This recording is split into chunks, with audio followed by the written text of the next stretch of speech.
2 News begins now. Thank you for joining us on KREM 2 Plus. I'm Tim Pham. This is your KREM 2 News Week in Review. Join us as we take a closer look at some of the biggest stories in the Inland Northwest this past week.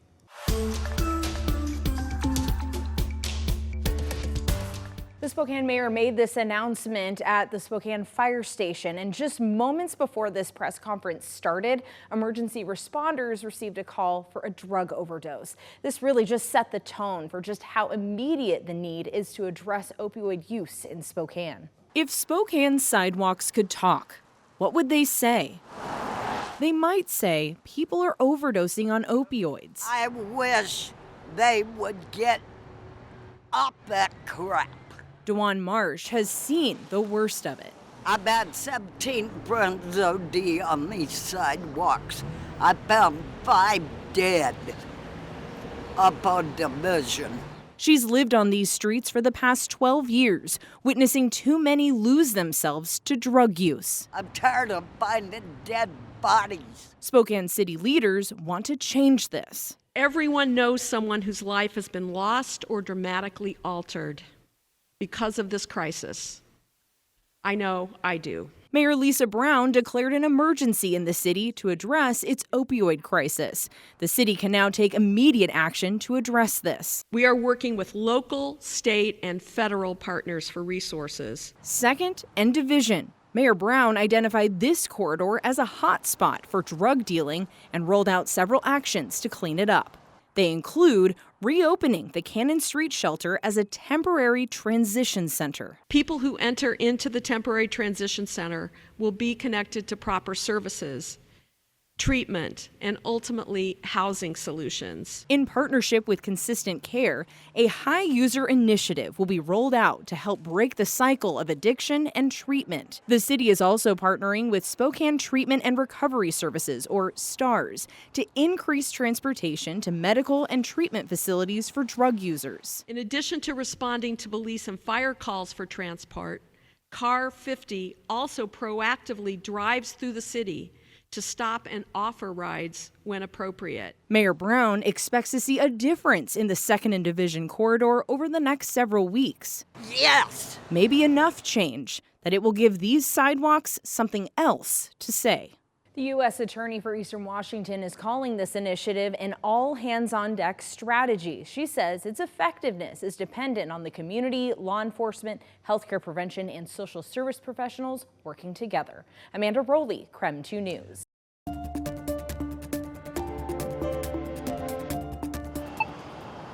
On a block rife with LGBTQ support, the voice of the few has been loud recently. It was really sad and disappointing. Kaylee Gaines McGee has worked at Atticus on Howard for 5 years. And there you go. So she's seen all the support. Our shop in this street is so welcoming to everyone. But she's also seen the hate. It was definitely deliberate. Most recently Wednesday evening while sitting on O'Doherty's patio. We all looked over and just saw this group of teenagers deliberately making marks and scratch marks with their Lime scooters, just all around. Several witnesses confronted the group and called police. We're not going to sit by as we watch people deliberately commit a hate crime, right in the middle of downtown. After looking at security footage, officers arrested 3 teenagers. 2 are minors and 1 is 19-year-old Ruslan Turco. You are charged with 1 count malicious mischief. Turco had his first appearance in court this afternoon. The judge released him under the condition he doesn't go near the crosswalk or the other teenagers. Prosecutors, though, had asked the judge to set a $15,000 bond since that's how much it costs to repaint the mural. The community really came together to raise the money for them to be able to do it before the parade on Saturday. Now this vandalism just hours after that repaint and only a few weeks after someone else set fire to the mural. It sucks to be reminded in moments like this that there are still people out there that, have hate in their hearts for other people, so yeah. But Kaylee wants everyone to know the love outweighs the hate here on Howard and through the entire city. In Spokane, Nicole Hernandez, KREM 2 News.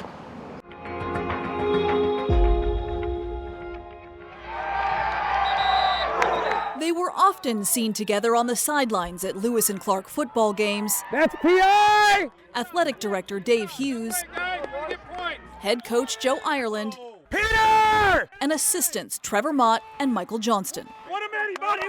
But an SPS investigation found their behavior in the halls of LC earlier this school year crossed the line. According to documents obtained by KREM 2, it was in November of 2023 when a student teacher from Whitworth University reported multiple occasions where she says the coaches used inappropriate language when referring to students. Several other staff members also reported repeated occasions of locker room talk between the four coaches during lunchtime, specifically saying they referred to female bodies and used other derogatory terms. According to the report, the student teacher said there was the perception of a clique between the football guys, and it created a negative culture towards women in the health and fitness program, so much so that no one wanted to report anything in fear of retaliation. She said the environment made her feel small and vulnerable. SPS district officials tell me the student teacher first reported her concerns to the HR department at Whitworth, where she was still a student. It was Whitworth which then notified the district. So I asked Superintendent Dr. Adam Swinyard what happened next. Whenever there is a report of misconduct, we investigate it vigorously, and then we take appropriate employment actions. District records show all four coaches were immediately placed on paid administrative leave pending an investigation. All four were questioned, as well as other LC staff members. The investigation report also mentions other inappropriate incidents, including one where Johnston is accused of threatening to kill a student during football practice. On another occasion, staff members said the coaches used the sex ed supplies, including a practice penis and condoms, and left them on a different student teacher's desk as a prank. After several months on leave, the final investigation concluded Hughes, Ireland, Mott, and Johnston crossed professional lines and boundaries, making comments that were inappropriate, unprofessional, and created an offensive environment. It also found it more likely than not that at least some of the group played a joke on a female staff member that was unacceptable and likely engaged in retaliatory behavior towards other staff members. The district confirmed to me all four coaches were given verbal warnings and told their coaching contracts would not be renewed next year. Trevor Mott and Michael Johnston remain at LC as teachers. Dave Hughes voluntarily retired effective March 12th after 37 years with the district as a teacher, coach, and athletic director. And Joe Ireland resigned his teaching role and will not be working at any SPS school next year. KREM 2 has learned he was recently hired as the new head football coach at University High School in the Central Valley District. SPS tells me it did share its findings of Ireland's inappropriate conduct with Central Valley as part of the hiring process. When I reached out to CV district officials, I received this statement saying when the employee in question was hired for the 2024-25 school year, all hiring procedures were followed, which included confidential reference checks. There was nothing in this process to preclude employing this individual. Meanwhile, at SPS, Superintendent Dr. Swinyard says this type of conduct simply will not be tolerated. It's 2024. And we have high standards for what we expect from our educators. What is your message to other staff members at LC, but also anywhere else within SPS? We want our schools to be a positive and welcoming space for everyone. We want our students to feel a sense of belonging and connection. We want our families to feel that. And we want our staff to have a work environment where they feel a sense of connection and belonging. And it's a positive, enjoyable place to come to work every day. SPS just recently finalized hiring its new athletic director and head football coach at Lewis and Clark. Both are coming from outside of the district.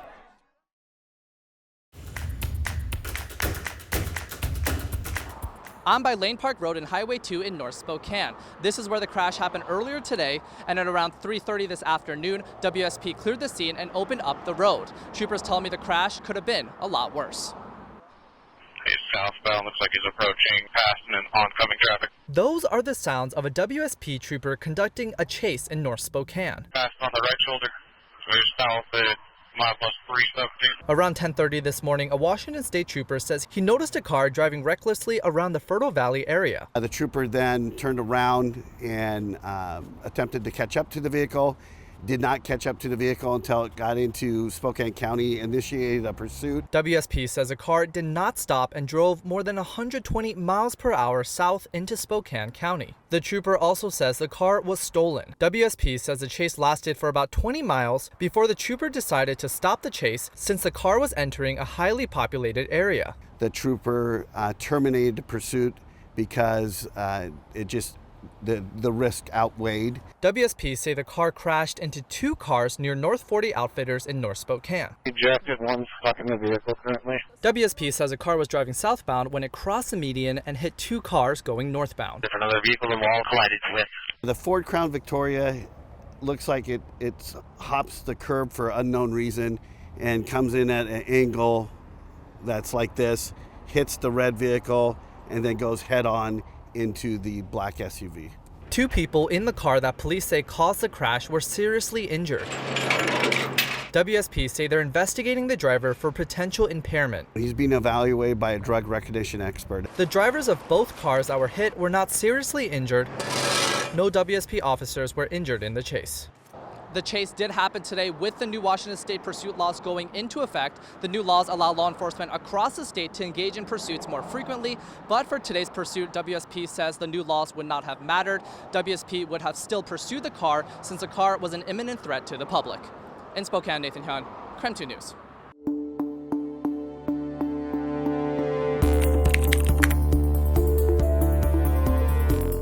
Enough voters collected signatures to push lawmakers to change 3 laws, and those changes go into effect today. One bans an income tax in the state, another guarantees parental rights to a child's school records, and the biggie is rolling back those restrictions on police pursuits. Not everyone's happy about that last change, but law enforcement is eager to start a new era. 60 oncoming lane. And they just wrecked. The 2021 law limited police chases to sexual and violent crimes, escapes, and DUIs. Police fought against the bill, saying it would cause an increase in crimes like car theft and burglaries. Criminals learned that they could steal a car to go commit another crime because the police wouldn't pursue them. Brian Haywood organized the signature-gathering campaign to throw out the police pursuit law and says today is a day of celebration. I guess the best way I could put it is I think it should be a state holiday. Yeah, I mean, I think it's that big of a deal. Thurston County Sheriff Derek Sanders says a decision to chase should be left up to deputies and supervisors, not politicians. He's proud to say his agency's new policy will allow for pursuits for any crime as long as it's determined to be safe, a decision he says based on many factors. The original offense, and then you've got time of day, traffic, construction school zone, road conditions, so there's all sorts of things, and every scenario is different. That's part of what makes it so exciting to be a police officer. It's discouraging. It's upsetting. Sonia Joseph's son, Giovanni Joseph McDade, was shot and killed by Kent police in 2017. The 20-year-old was pulled over for expired tabs and drove off, got in a chase that ended with the shooting. She worked to get those restrictions passed, saying more pursuits will lead to more deaths. She's hoping to work with lawmakers on another version of the law. Yes, I will definitely be back in Olympia. Just because police can now chase after all suspects doesn't necessarily mean they will or even can. In some agencies like Seattle Police and the King County Sheriff's Office, there won't be any changes. Those restrictions are still in place. In Olympia, Drew Mickelson, KREM 2 News.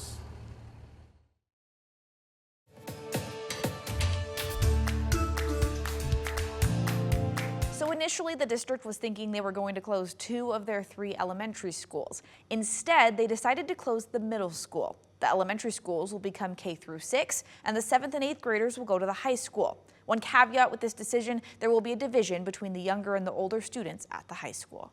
During a night of a lot of tension, one thing everyone could agree on, there's no good option here. We're here because we didn't get to the polls and vote. At the end of May, voters rejected a $4 million one-year levy for the West Bonner School District. The district's budget breakdown Wednesday put them at a $1.1 million deficit for next year. The more schools you have, the more you're going to spend, obviously. Closing the junior high will make a dent in that deficit, but it won't solve the problem altogether. The district is looking into grant options, but even short-term, closing Priest River is a solution many neighbors are not okay with. You would keep those 8th graders away from the high schoolers. I have an 8th grade granddaughter. She'll be an 8th grader, and I don't want her with the high school kids. And as for the 6th graders, we heard from a school principal that says adding more students to her building will put a strain on her school. If we go K6, every room is taken. Tonight, the district also approved for the community to find other funding options like grants, community partners, and even community donations. The hope is this closure will be temporary for only 1 year. But we cannot sit here another year and wonder what we're going to do. We have to run a levy in November. In Spokane, Nicole Hernandez, KREM 2 News.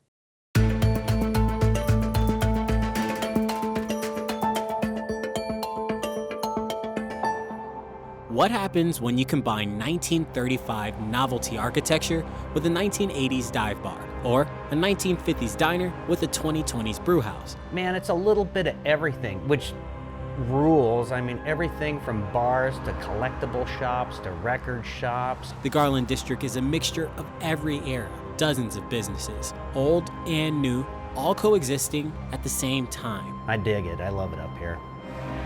There's a similar dynamic inside of Time Bomb.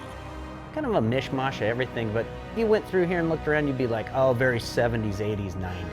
The owner, Josh Scott, moved into the neighborhood 8 years ago.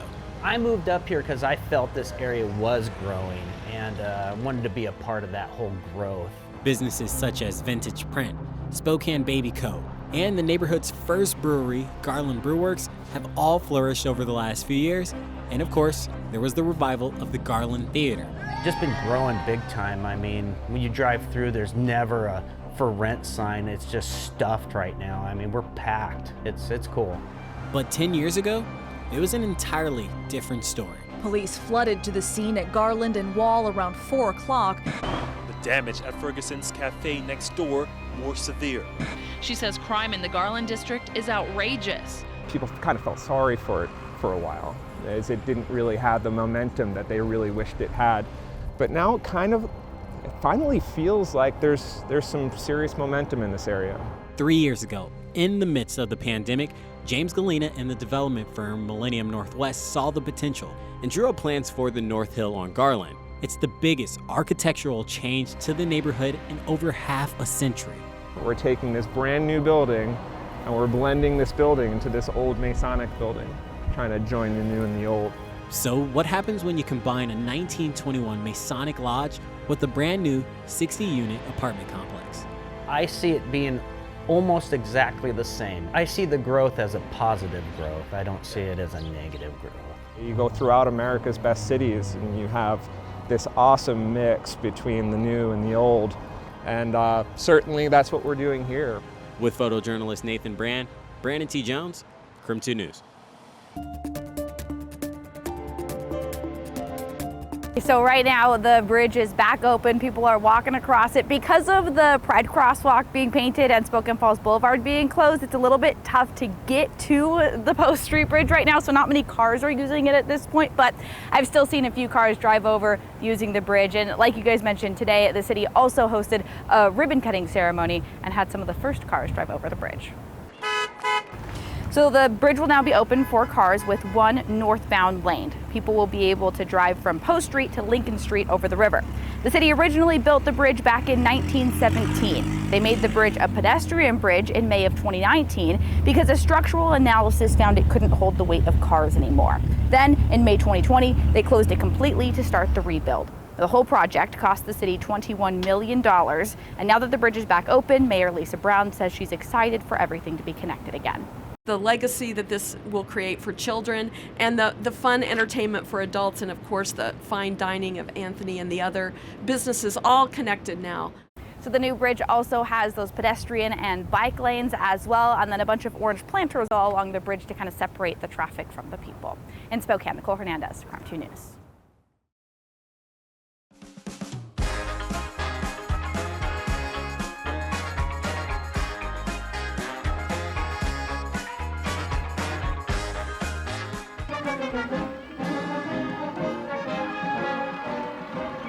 Spokane for me started with Expo, and it's just been a theme that's always there. In the back of your mind, letting you know this was a cool place and it could be cool again. This is the only butterfly left standing. I was just the person that was asking questions and letting the city know that it's important to the people of Spokane, that there's lots of fans of this structure here. And it's also an iconic visual of our city. I thought it was time to start asking questions about how are they going to make this right and bring them back and give them back their role in the park. Restoring our butterfly to its rightful place at Riverfront Park. I've always thought that when you think of Spokane art images and symbols, you always see the pavilion and the clock tower and the garbage ghost. And I have always thought that the butterfly needs to be in that group so that when you see its image, you know it's a Spokane thing. People were often wondering, why is it shaped so mid-century modern and not looking like an actual butterfly? It's based off of the Expo Mobius shape itself. If you take one half of the Expo Mobius and then flip it over, that's the butterfly. What's important about the butterfly is that it's a symbol of rebirth and reinventing. And Spokane's gone through so many butterfly and cocoon moments and reinvented it itself over the decades. It's the perfect symbol for Spokane, and we should absolutely keep it.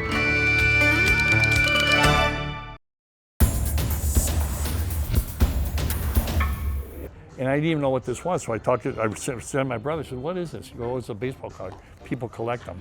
And I was, well, what's it mean? And so he told me, I went, oh, I think I'll start collecting them. And so that summer, I got to go to a game, and then this whole crazy thing took off. At 8 years old, Chet Reshetko found a baseball card, and with it, a passion. And that's it. Also, the love of going to the ballpark. I mean, they're fun to go to, and you know, people say the game, the stadium, what it is, it's the people you go with, the friends you go with, the family you go with, or if you go by yourself, you now make new friends just sitting around you. Chet's a people person, which led to him pursuing a career in helping others as a nurse. When he learned he could travel by doing so in the military, he jumped at the opportunity of joining the Air Force as an RN. I want to go join the military to go do these different adventures, and so that's how it ended up, and here we go. He and his wife Carla would move 21 different times, with each move a new ballpark in reach. Wherever I'm stationed, I can go to a ballpark. So stationed in Alabama, we're going to Atlanta. Stationed in Missouri, we're going to Kansas City and St. Louis. And then we moved to California, Oakland and San Francisco. Moved back to St. Louis, the new St. Louis stadium's in. Moved to Colorado, okay, we're going to do Denver. Once retired, he realized just how close he was to seeing them all. I only had 19 parks to go. And I went, all right, let's go for it. Between the support of his wife, who isn't the biggest baseball fan, I haven't drank that Kool-Aid yet, and a friend looking to accomplish the same goal, Chet was able to see all 30 Major League ballparks. The final one, Dodger Stadium, in early May. It was a really powerful moment, a very fun moment. It was an accomplishment moment, but it was also surreal that since 1968, trying to do this and to get it done. In total, he's seen 41 Major League ballparks, 11 of those no longer in existence. A lifetime full of memories centered around baseball. And I'm like, honey, action in the bullpen. And he was so excited. Yes, she finally gets it. It was a great adventure. So I got to be wear the uniform of my country, see all these baseball games, and work in the profession of medicine. So I've had a dream life. Thank you for joining us on KREM 2 Plus for a look at some of the biggest news stories of the past week. For the most current news throughout the weekend, you can watch our latest newscast here on KREM 2 Plus. Just look for it at the bottom of the navigation menu. I'm Tim Pham. Thanks for watching.